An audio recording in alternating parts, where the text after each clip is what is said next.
Hi YouTube and Temple of the Adversarial Forge, it's Palm again.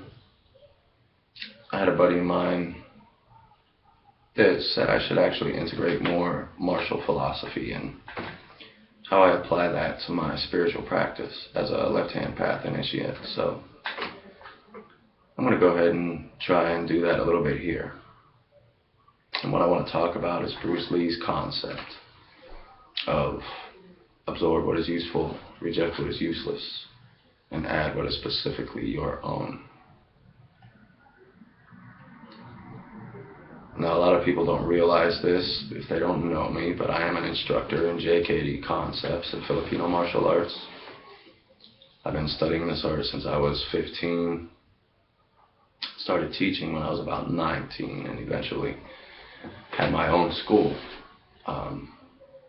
But before that, I was a child. And I studied more traditional stuff that didn't involve eye gouging and headbutting, things of that nature that my parents wouldn't want me to learn as a kid. And what I noticed is that these traditions, like magical traditions, are very good for developing discipline, giving you a process to follow to help refine yourself and refine your technique, so to speak. They're also very good for developing will because you're always striving to reach that next goal. Okay, get that next rank. They're great for these reasons. However, the reality of it is, okay, the tradition and the style that's what's going to get you killed in reality. Because a fight is not limited to punches and kicks. A fight's never going to happen like it happens on the mat inside of a Taekwondo studio.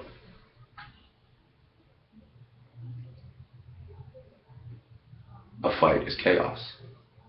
So it cannot be put in such a neat package. When a person punches this way, you respond this way. Because there is no time to think. It's just a matter of responding. And you're going to see it all the time.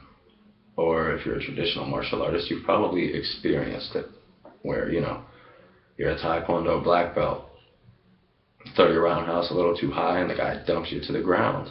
Now, in theory, he should have never got you to the ground because your leg is the longest weapon and he shouldn't be able to reach you. But guess what? Sometimes circumstances don't go your way. Street fighting is a lot like chaos.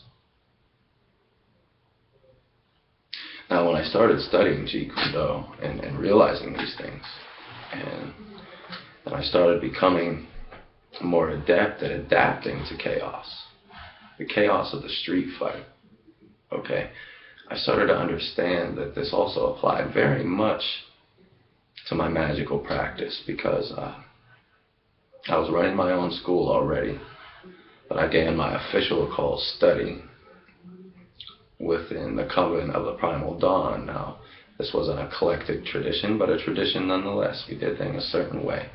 We did this way, we did this that way.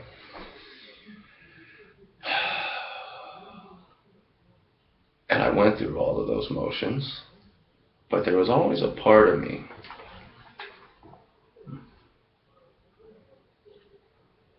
that wanted to expand my horizons, okay?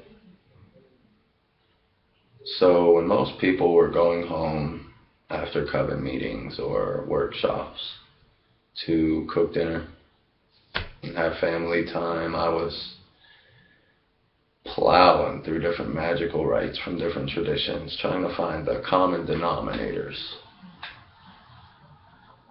and trying to develop something that was synergistic. Now, this caused me to look into various magical lodges and traditions, some anti-cosmic, some not, some theistic, some atheistic. And I want to tell you right now that by not despising these traditions and these worldviews and these ways of thinking, I have been able to absorb what is useful, reject what is useless, and add what is specifically my own. But the same problem that you'll find within the martial arts, you will find within magic. If you rely on the system too much,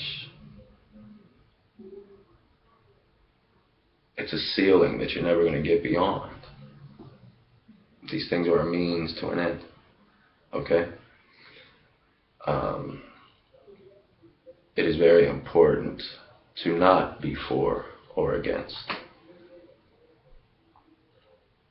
So you need to be seeking for success, leaving no stone unturned. A man that intentionally limits his education is a fool. I will say that much. You should always be trying to apply new things. You should always be trying to experience new things.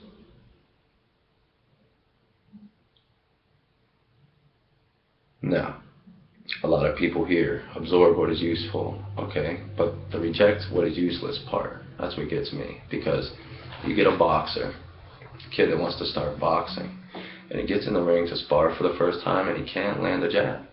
So what does he say? Jab doesn't work. What do you mean? The jab doesn't work. No, you haven't put in the flight time to be able to apply the jab efficiently. What do you mean the jab doesn't work? Boxers have been using it since boxing began. You know what I'm saying? So that is very important too. You cannot just have this presupposition about E.A. Coetting or Michael W. Ford because you're a part of such and such current and say that everything they write is garbage. It's just not smart. It's not a smart thing to do. Okay, because they might have some tools in the toolbox that you can very well utilize that can synergistically help you in your existing tradition or path.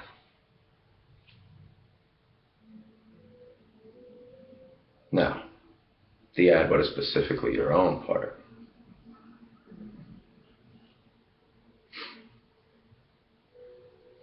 There comes a point in time where this happens, but first,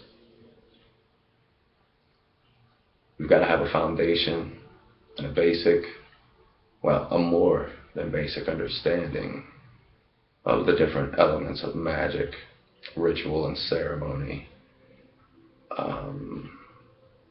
But once you have that, you can take these elements of synergy that you have weaved together and kind of create your own way of doing things. And this is the artistic side of sorcery. And this is what I don't see too many people doing anymore, you know. They get these grimoires, and like Bruce Lee said in regard to martial systems, and they take them as the gospel truth. So they're working and they're working and they're working out of these different tones, these different grimoires, and they're never getting beyond them.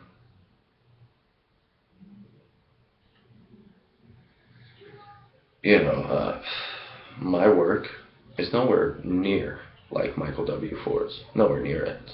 I mean, I really don't even think our worldviews are the same, but that man has influenced my personal education in regard to the left-hand path tremendously. Now, you know, basically what I did was I read all of his grimoires. I figured out how the left-hand path paradigm worked from his perspective. And then I started snatching elements from other places. You know, from different authors. Miss Connolly, you know, E.A. Coetting, Mark Smith.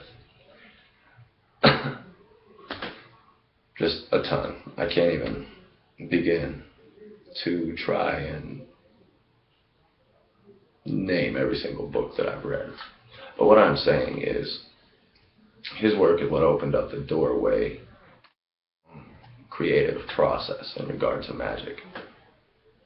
It opened up a doorway for me. His work gave me a strong foundation. Yet my approach is nowhere near his.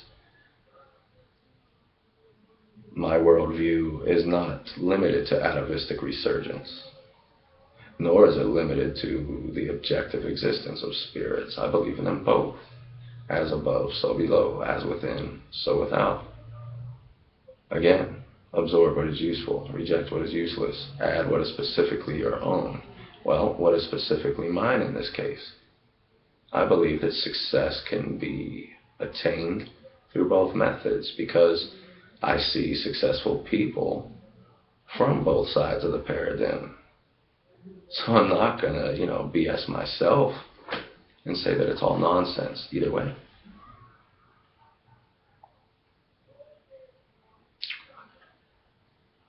So, absorb what is useful, reject what is useless, add what is specifically your own.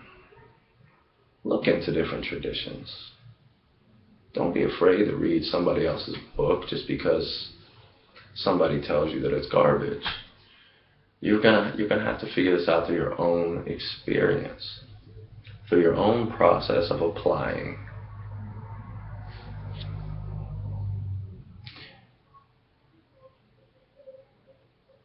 This can go a long way in your development. It can really expedite the whole process. If you're waiting for the magus of the Order of Phosphorus or Dragon Rouge to take you by the hand and tell you what to do next, you need to develop your initiative more, or just go to church, because it's just not for you. So that's a little bit in regard to martial philosophy, particularly Bruce Lee's, and how I've applied this to my occult practice. Now, this is just one tiny example, and I could talk on this for hours. I could probably give a whole workshop in regard to it. But I'm not going to, because it's going to bore a lot of you. I will do a little more in regard to this, and I'll do it more often. But the Temple of the Adversarial Forge is mainly an occult group. However, this is my own individual perception and spin on things, because I teach these two things together synergistically. So I will be integrating this more and more. The biggest problem is getting a webcam that's going to be able to film the physical action of the movement. Because the one video I did, it was just, you couldn't even pick up on my movement.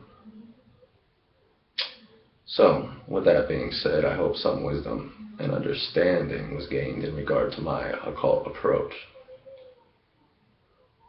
And I hope people have a mind that's open enough to try and understand. And if not, I don't care. Comment. Tell me I'm a retard. That's okay. I'm not going to believe you anyway. Infernal blessings, y'all. Have a great night.